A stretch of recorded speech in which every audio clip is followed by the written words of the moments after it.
년 가운데 충만하게 임하시기를 주님의 이름으로 축원합니다. 특별히 오늘은 여신도회 주일이니까 우리 모든 여신도들에게는 하나님께서 갑절의 은혜와 사랑으로 채워주시기를 주의 이름으로 축복합니다.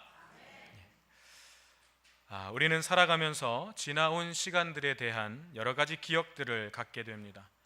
그 기억들 가운데에는 가슴 따뜻해지는 좋은 기억들도 있고 또 가슴이 미어지는 그런 아픈 기억들도 있습니다. 어떤 기억들은 선명하게 남아있기도 하고 또 어떤 기억들은 시간이 지나면서 점점 희미해지기도 합니다. 여러분들의 삶 속에서 가장 기억되는 일들은 어떤 것이 있습니까? 여러분 어떤 기억들을 갖고 살아가고 계십니까? 아마 같은 시대를 살아가는 21세기라고 하는 이 같은 시대를 살아가면서 또 대한민국이라고 하는 이 같은 울타리 안에서 살아가다 보면 함께 공통적으로 기억하는 부분들도 참 많이 있을 겁니다. 여러 가지 국가적으로 사회적으로 유명했던 사건이나 일들은 우리 모두가 함께 선명하게 같이 기억하는 기억들이 있을 겁니다. 그러나 그런 공통적인 것들보다 아마 다른 부분이 훨씬 많을 거예요. 훨씬 더 다양한 대답들이 나올 것입니다. 당신의 마음속에, 당신의 머릿속에 들어있는 기억들 어떤 것들이 있습니까? 한번 꺼내보십시오 하면 참 다양하게 나올 것입니다. 그것은 우리의 각자 삶의 자리가 다르기 때문에 당연한 일이라고 할 수 있겠습니다. 살아온 과정이 다르고 살아온 삶의 자리가 다르기 때문에 우리가 그 과정 속에서 마음에 담고 머릿속에 기억하는 그 기억들도 다양할 수밖에 없는 거죠. 아주 가까운 관계, 예를 들면 같이 한 집에서 먹고 자고 뒹굴면서 정말 삶의 자리를 함께 공유했던 그런 아주 가까운 관계라고 하더라도 그들 각자의 기억들은 다양할 것입니다. 심지어는 같은 사건이나 같은 일을 경험했어도 나중에 기억을 꺼내보면 서로 다른 기억을 갖고 있는 거예요. 분명히 같은 일이었는데 서로 다른 기억을 갖고 있는 거예요. 예를 들면 연애 결혼하신 분들 있으시잖아요. 연애 결혼하신 분들 함께 얘기를 나눠보면 대부분 특징적으로 나타나는 것이 다 상대방이 먼저 대시했대요. 내가 먼저 대시한 거 없고 다 상대방이 대시했대요. 그리고 다 상대방이 나를 더 좋아했대요. 분명히 두 분이 만난 거는 같이 경험한 일인데 한 사건이었는데 서로 다른 기억을 갖고 있는 거죠. 저도 연애 결혼을 했거든요. 근데 저는 그렇게 다른 기억을 갖고 있지 않습니다. 저는 제가 먼저 좋아했고요, 제가 따라다녔고요, 제가 더 많이 좋아했습니다. 물론 조금 다른 기억이 있는 것 같긴 하지만 저는 제 아내의 기억이 정확하다고 믿습니다. 그리고 이렇게 이야기하는 것이 삶의 지혜라는 것도 깨닫게 됩니다. 이처럼 우리는 각자의 기억 속에 서로 다른 기억들, 그런 같은 시간과 같은 공간 안에서 같은 일들을 경험하더라도 다른 기억을 갖고 있을 때가 있습니다. 그것은 우리 각자의 성품이 다르고 관심이 다르고 삶에서 추구하는 바가 다르기 때문에 우리는 관심하는 것에 집중합니다. 그리고 그 집중된 것을 기억할 수밖에 없는 거죠. 그러니까 내가 어디에 관심이 있느냐에 따라서 서로 다른 기억을 갖고 있습니다. 여러분 사랑하는 사람, 지금 곁에 계시는 사랑하는 사람과 처음 만났던 그 순간 기억하십니까? 내가 저 사람을 처음 만났던 그 순간, 그 설레었던 순간 어떤 기억들이 여러분 속에 남아 계십니까? 저는 아주 생생하게 기억하고 있습니다. 제가 생생하게 기억하고 있는 것, 그 중에 정확하게 기억하는 것 딱 하나는 정말 예뻤다는 거예요.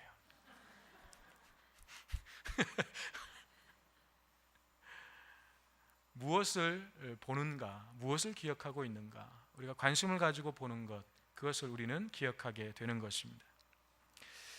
그런데 이런 기억들, 우리 각자 다양하게 가지고 있는 기억들이지만 이런 내 안에 쌓여온 이런 기억들 하나하나가 지금의 나를 있게 한다는 거죠. 지금 내가 누구인지, 내 정체성을 만들어주는 아주 중요한 기초가 된다는 것입니다. 기억에 대해서 우리가 이 두 가지를 생각해 봐야 하겠습니다. 하나가 바로 지금 말씀드렸듯이 이 기억이라고 하는 우리 속에 차곡차곡 쌓여있는 이 과거의 시간들, 기억들이 오늘 현재의 내가 누구인지에 대해서 정체성을 분명하게 해주는 기초가 된다. 지금 내가 누구인가에 대한 질문에 대답하기 위해서는 내 안에 저장되어 있는 이 과거의 기억들이 매우 중요한 역할을 하게 되는 것입니다. 이 기억들이 사라져갈 때 나는 내가 누구인지를 잃어버리게 됩니다.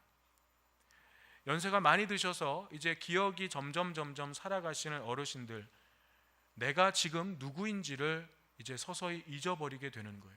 그냥 단순히 옛날을 잊어버리는 것이 아니고 지금 내가 누구인지도 잊어버리게 되는 것입니다. 두 번째는 우리 각자가 나름대로 가지고 있는 이 과거에 대한 기억들이 객관적인 사실이 아니라는 거예요. 우리는 컴퓨터에 입력을 하듯이 정확한 사실을 딱 입력해서 그것이 어느 때나 그대로 내가 입력한 그대로 나오는 것이 아니고 우리 속에 담겨져 있는 이 기억들은 굉장히 왜곡될 여지가 많다는 거예요. 왜냐하면 그 기억들은 내 선택에 의한 것들이 많습니다. 사실, 우리가 흔히 말하는 팩트라고 이야기하는 그 팩트를 우리 안에 집어넣는 것이 아니고 내가 선택한 것들, 내가 경험한 많은 사건과 많은 일들 그 가운데서 나는 선택적으로 내 안에 담아두는 거예요. 그리고 내 안에 담겨져 있다는 것은 무엇을 의미하냐면 내가 그 일에 대해서 어떤 사람이든 사건이든 사물이든 거기에 대해서 내가 의미를 부여했다는 거예요. 그러니까 주관적일 수밖에 없는 거죠. 내 기억은 객관적 사실이 아니고 주관적일 수밖에 없다는 것을 우리가 알아야 됩니다. 주관적이라고 하는 것은 이것이 얼마든지 왜곡되고 변형될 수 있다는 것을 알아야 된다는 거예요. 오늘 우리가 읽은 이 신명기 8장의 말씀은 이 기억에 대한 두 가지의 모습을 다 보여주고 있습니다. 신명기는 모세의 고별 설교라고 할 수 있습니다. 출애굽한 이스라엘 백성들이 광야 40년을 끝내고 이제 약속의 땅 가나안으로 들어가기 위해서 요단 동편 모압 광야에 지금 진을 치고 있습니다. 이제 곧 여호수아의 진두 지휘 아래에서 가나안 땅을 정복하기 위한 정복 전쟁이 시작될 겁니다. 그런데 이제 모세는 가나안 땅에 들어가는 것이 허락되지 않았기 때문에 이 모압 땅까지 오는 것만 허락되었어요. 그래서 그 땅에서 이제 가나안 땅으로 들어갈 이 이스라엘 백성들을 향해서 마지막 고별 설교를 하고 있는 것입니다. 그 내용이 신명기예요. 이 오늘 본문 말씀 속에서는 세 구절 속에서 단어를 반복하고 있는데 그것이 잊어버리다라고 하는 단어예요. 세 구절에서 반복을 하고 있습니다. 11절에서 잊어버리지 않도록, 14절에서도 잊어버릴까, 19절에서 잊어버리고 이렇게 세 번을 반복을 하면서 18절에는 이 잊어버리다와는 반대적인 의미인 기억하라 라고 하는 말씀을 하고 있습니다. 다시 말하면 이 말씀은 이스라엘 백성들에게 하나님을 잊어버리지 말고, 하나님을 제발 잊어버리지 말고 기억하라 라고 하는 당부의 말씀이라고 할 수 있겠습니다. 지금 모세의 이 고별 설교를 듣고 있는 이스라엘 백성들은 출애굽 1세대가 아니에요. 출애굽 1세대들은 광야 40년의 시간을 지나면서 광야에서 다 죽었어요. 그리고 광야에서 태어나고 자랐던 그 2세대, 그 다음 세대가 가나안 땅에 들어가기 위해서 지금 모여 있는 것입니다. 이 세대는 유월절을 경험하지 못했습니다. 하나님께서 이 이스라엘 백성들을 애굽에서부터 이끌어내실 때에 유월절을 경험하지 못한 세대입니다. 홍해를 경험하지도 못했고요, 시내산에서 하나님의 말씀으로 교육받지도 못한 세대였습니다. 이런 세대였기 때문에 모세는 너희 아버지, 어머니, 할아버지, 할머니를 구원하셨고 인도하셨던 하나님을 잊어버리지 말아라. 시내산에서 하나님께서 우리를 당신의 백성으로 삼아주셨고 우리와 언약을 맺으시면서 하나님이 우리의 하나님이 되신 것을 잊지 말아라. 그 하나님의 명령과 법도와 규례를 기억하고 지켜 행하라. 마지막 혼신의 힘을 다해서 이 백성들에게 모세는 외치고 있는 것입니다. 이스라엘 민족은 이런 말씀에 대한, 하나님에 대한 기억의 회상을 통해서 자기의 정체성이 어떤 것인지, 하나님의 백성으로서의 자기 정체성을 분명하게 지켜온 신앙 공동체였습니다. 시내산에서 모세와 출애굽 1세대 백성들에게 하나님이 율법을 주셨습니다. 그 가운데서 가장 유명한 것이 십계명이죠. 이스라엘 백성들은 시내산에서 십계명을 받았습니다. 그 십계명의 내용이 출애굽기 20장에 기록되어 있는데, 오늘 신명기 5장에도 똑같은 십계명의 말씀이 반복적으로 선포되고 있습니다. 모세는 출애굽 1세대들을 향해서 시내산에서 이 하나님의 말씀을 가지고 십계명을 백성들에게 가르치고 선포했습니다. 그리고 또다시 출애굽 2세대인 이 민족들에게, 이 세대들에게 다시 하나님의 그 율법의 말씀을 선포하고 가르치고 있는 것입니다. 유대인들이 철저하게 지키는 그 절기들, 이 절기들도 이런 맥락 속에서 이해될 수가 있습니다.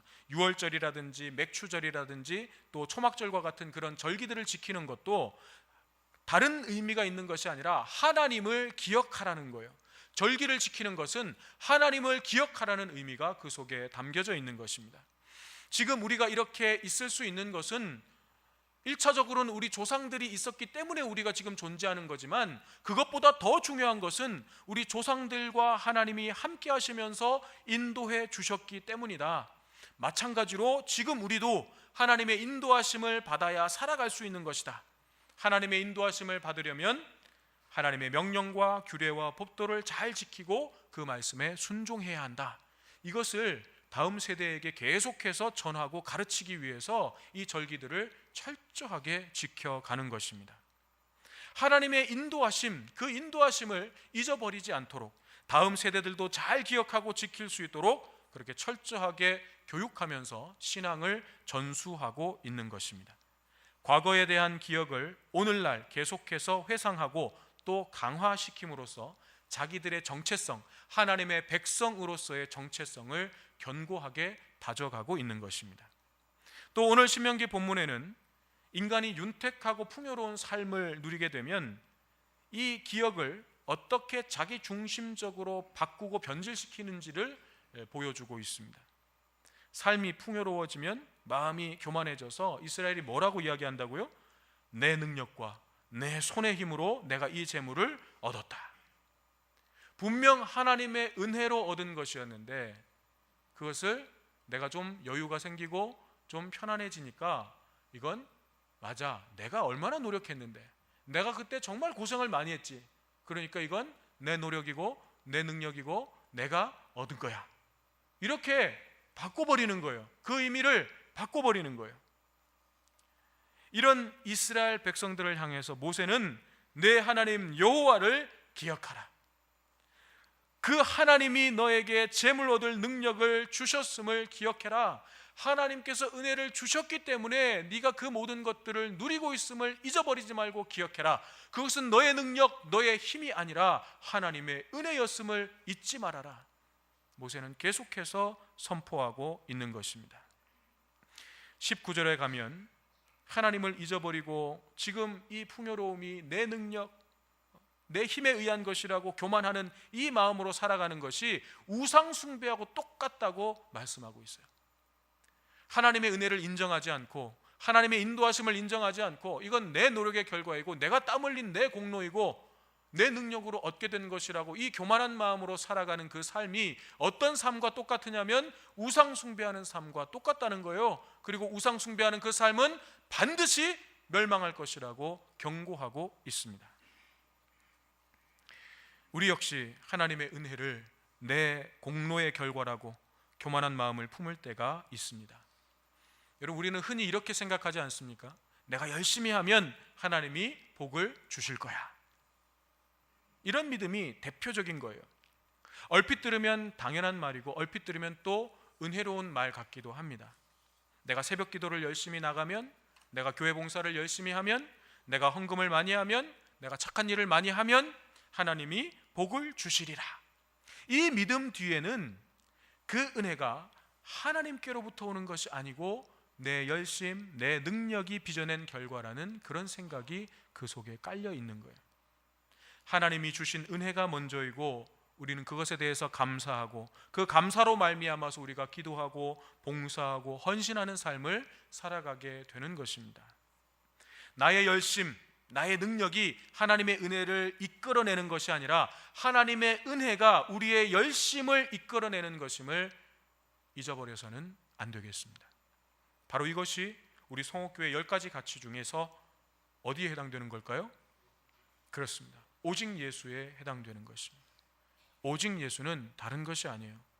내 열심과 내 노력으로, 내 능력으로 이루어지고 그게 아니라 오직 하나님의 은혜로, 하나님의 의로 나는 의로운 자가 되는 것이죠.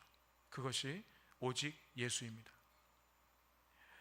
그렇습니다. 하나님의 자녀된 우리로 하여금 그리스도인으로서 분명한 정체성을 갖게 하고 또 생명의 길, 하나님의 뜻을 향해 우리의 삶을 드리고 우리를 헌신하도록 하는 그 기초는 바로 예수 그리스도의 삶과 죽음 그리고 부활을 잊어버리지 말고 기억하는 것입니다. 우리는 2000년 전 예수님의 십자가 그 사건을 직접 경험하지 못한 사람들입니다. 그런데 그런 우리가 예수님의 그 십자가를 기억한다라고 표현하는 것이 말이 안 되죠.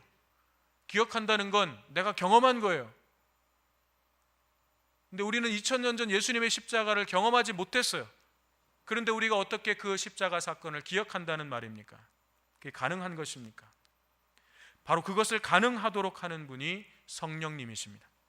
비록 우리는 2000년 전에 존재하지도 않았고 예수의 십자가의 그 부활을 직접 경험하지는 못했지만 2000년 전에 십자가에서 죽은 예수의 죽음이 오늘 나와 무슨 상관이 있는가? 오늘 나의 구원과 무슨 상관이 있는가? 그 십자가의 죽음이 오늘 나의 죄를 위한, 나를 위한 십자가로 경험하게 하시는 분이 성령님이시라는 거예요. 그때나 지금이나 동일하게 살아 역사하시는 그 성령님께서 오늘 예수 그리스도의 그 십자가 죽음과 부활과 그 생명을 오늘 나를 위한 것으로 경험하게 하시는 것입니다. 우리는 그것을 기억하는 것입니다. 성령님은 우리가 그 은혜와 사랑을 기억하며 살아갈 수 있도록 도우십니다. 그리고 그 은혜와 사랑을 증거하고 전할 수 있도록 도우십니다.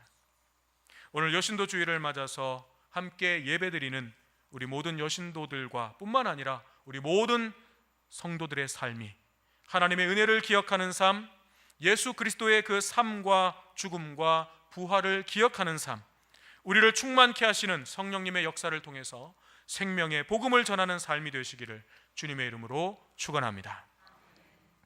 오늘 주신 하나님의 말씀을 우리 마음속에 다시 한번 담으면서 함께 찬양 드리기를 원합니다. 마음이 상한 자를 고치시는 주님, 주님 내게 성령의 기름으로 채우소서, 부으소서. 우리 함께 찬양하겠습니다.